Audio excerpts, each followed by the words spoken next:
Caríssimos irmãos e irmãs, a todos aqui presentes, sejam bem-vindos à nossa Catedral Cristo Rei, Igreja Mãe da nossa Arquidiocese de Belo Horizonte. E, de maneira especial também, cumprimento, saúdo aqueles que nos acompanham pelas redes sociais, também pela TV Horizonte, pela Rádio América, aqueles que conosco entram em comunhão para celebrarmos juntos este grande encontro de amor e de fé, o Augustíssimo Sacramento da Eucaristia. E hoje, 30º domingo do tempo comum, a liturgia, ela nos apresenta um tema que, de certa forma, nos faz recuperar um pouco dos ensinamentos de Deus, ensinamentos estes que vigoram desde do período antigo, do Israel antigo, até os tempos atuais. E para refletirmos sobre este tema, sobre este ensinamento precioso, eu faço uma pergunta a vocês.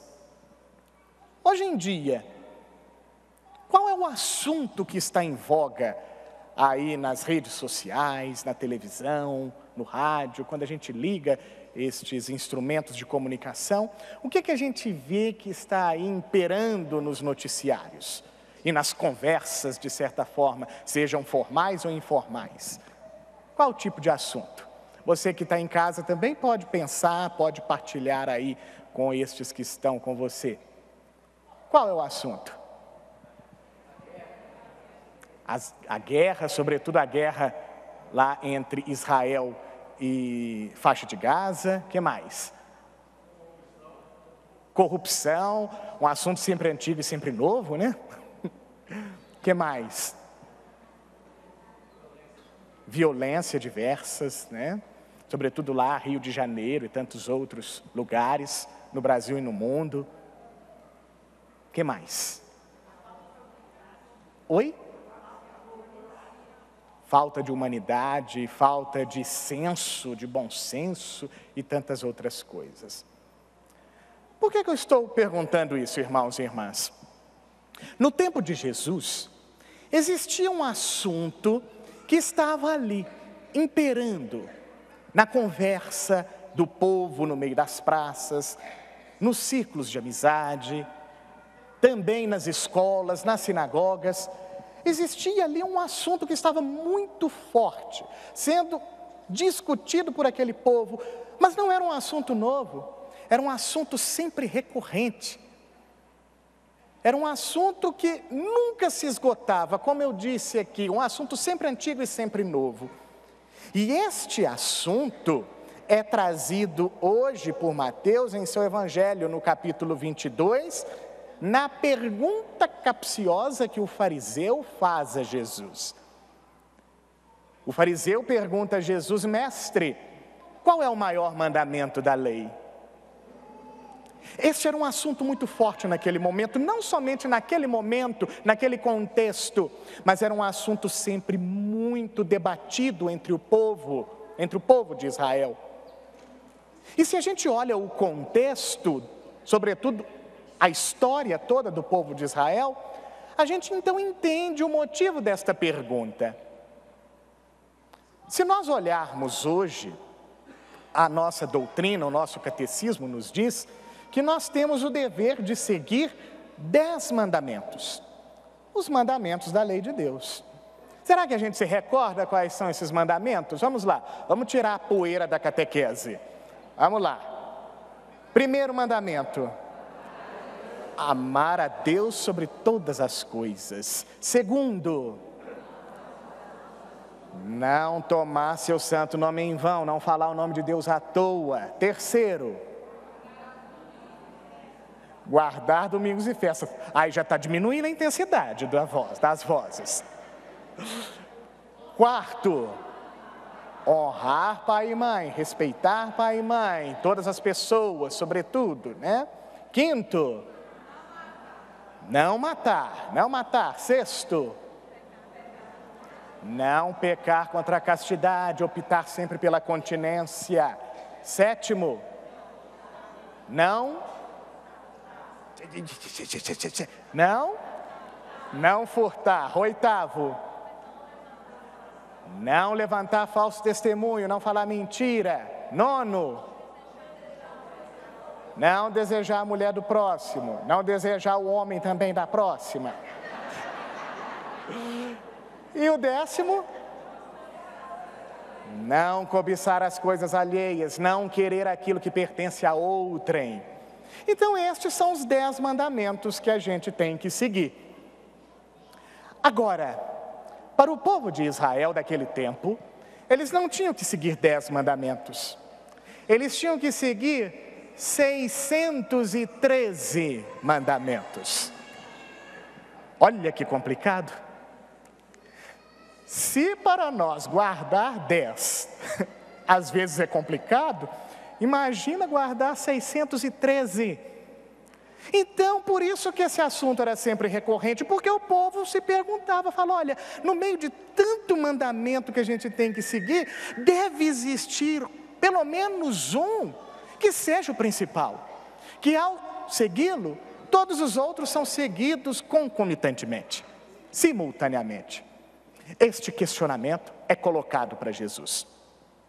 E quando Jesus recebe este questionamento, ainda que circunvalado de uma maldade do grupo dos fariseus, Jesus se aproveita disso para ensinar ao povo algo precioso sobre a lei de Deus. E o que de precioso Jesus, ele tem para nos oferecer? Primeiro, Jesus, ele responde à pergunta do fariseu. Ele diz, o maior mandamento é este, é amar a Deus sobre todas as coisas. Este mandamento já era seguido e já era conhecido pelo povo de Israel.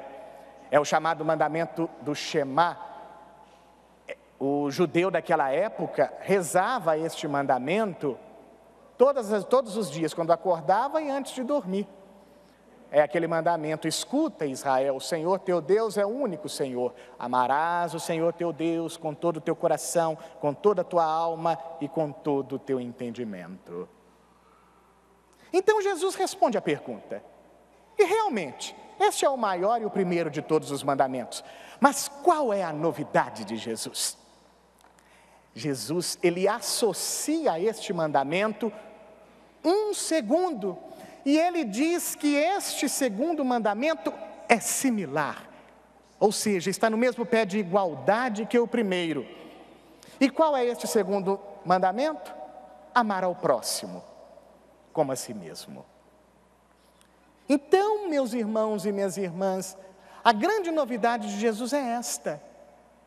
Por quê? Porque o mandamento do amor ao próximo, ele já era conhecido também pelo povo de Israel daquele período. Porém, não era um mandamento assim muito importante. Fazia parte dos preceitos e, em algumas circunstâncias, até mesmo os mandamentos os preceitos rituais, eles se colocavam como maiores do que o mandamento ao próximo, do amor ao próximo. E aí Jesus, então, ele associa 2 mandamentos literariamente distantes, porque o mandamento do amor a Deus está no livro do Deuteronômio, capítulo 6. O mandamento do amor ao próximo está no livro de Levítico, capítulo 19. Então Jesus, ele simplesmente junta estes 2 mandamentos. Ele os aproxima. Ele coloca estes mandamentos em uma relação simbiótica de interdependência, de maneira que não tem como amar a Deus sem necessariamente amar ao próximo. Diante disso, irmãos e irmãs, Jesus transforma esse duplo aspecto do amor em um único dinamismo da vida.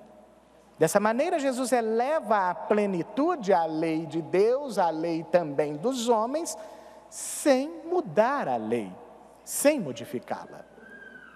Nós devemos sim amar a Deus de todo o coração, de toda a alma, com todo o entendimento, isto é, As 3 dimensões humanas mais profundas da nossa existência devem sinalizar que todo o nosso ser se conforma ao ser de Deus.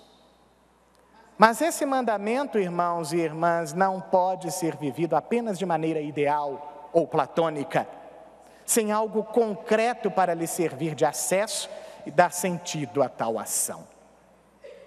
E o elemento concreto capaz de favorecer a obediência ao primeiro mandamento é justamente o próximo, o semelhante. Amar o próximo, irmãos e irmãs, é condição para amar a Deus. Não tenho que amar o próximo de forma afetiva, de maneira sentimental, como aquele amor que eu tenho para com os meus familiares, para com meus amigos. Devo amar o próximo no sentido ensinado pela primeira leitura que hoje estamos rezando, leitura do livro do Êxodo. Isto é, nós devemos amar o próximo através de relações de respeito, de colaboração e também de ajuda generosa. Nós devemos amar ao próximo banindo toda e qualquer forma de subjugação e fazer prevalecer o bem, porque onde o humano é subjugado, Deus é anulado. Jesus, ele então nos diz, nos ensina acerca desta, digamos assim, desta união intrínseca entre o amor a Deus e o amor ao próximo. Mas o amor ao próximo, como eu disse anteriormente, ele não exige sentimento, ele não exige gostar do próximo. Afinal de contas, já que amar ao próximo não exige gostar, o que exige então o amor ao próximo?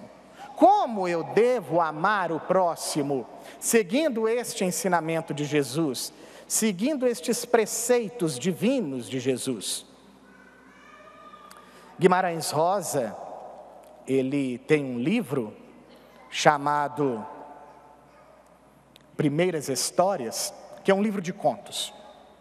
E neste livro, Guimarães Rosa tem um conto de um pai que tinha 2 filhos. O filho mais velho, com mais ou menos 30 anos, que era muito feio, diz Guimarães Rosa. O segundo filho era mais novo, tinha 7 anos de idade e 30 quilos. Um dia, chega em seu vilarejo um circo. E essas pessoas, todos daquele vilarejo, eles ficam muito animados com o circo que chega ali. Então todos se colocam à disposição para ajudar os artistas do circo a estenderem a tenda do circo.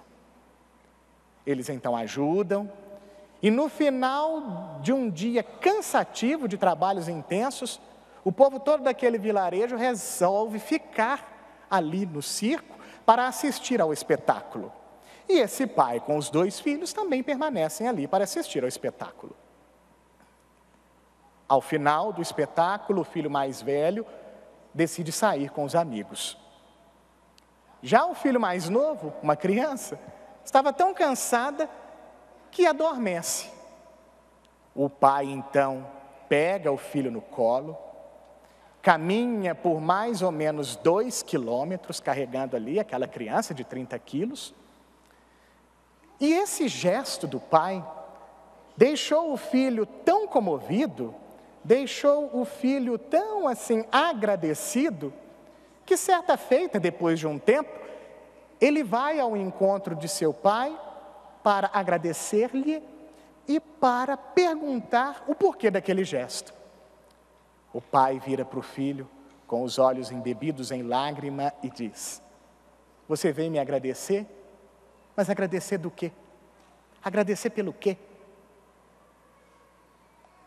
Percebam, irmãos e irmãs, amar o próximo é não querer para ele o que eu não quero para mim.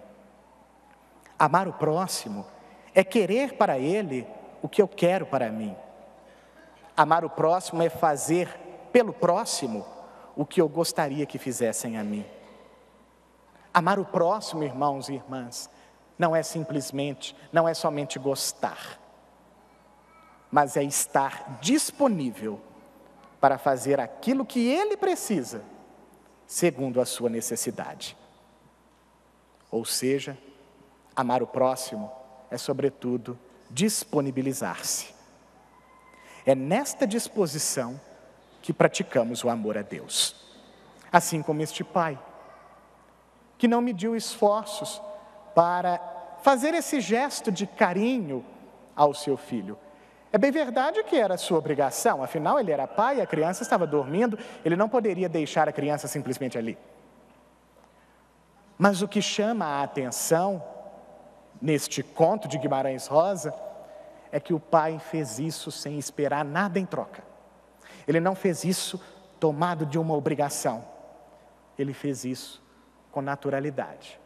Ele fez isso porque ele se disponibilizou a, abnegadamente, ajudar o seu filho. Isso é amor ao próximo, irmãos e irmãs. É não prescindir de fazer o bem. É atender à demanda do outro, é colocar-se à disposição do outro, segundo aquilo que o outro apresenta. Não é gostar. Não é servir-se de afetos. A isto eu dirijo a quem eu escolho. Agora, para amar o próximo, assim como Jesus ensina para amarmos, nós devemos nos colocar à disposição. Amar o próximo é disponibilizar-se. Amar o próximo é não medir esforços para fazer o bem a quem quer que seja. Isto é, fazer o bem sem olhar a quem. Concluo esta nossa reflexão dizendo um pouco sobre a segunda leitura, a carta de São Paulo, primeira carta de São Paulo aos Tessalonicenses. Embora cheia de limitações, irmãos e irmãs, a comunidade da Acácia e a comunidade também de Macedônia se esforçavam por viver o Evangelho. Tal exemplo nos mostra que o autêntico amor ao próximo brota da escuta atenciosa da palavra de Deus.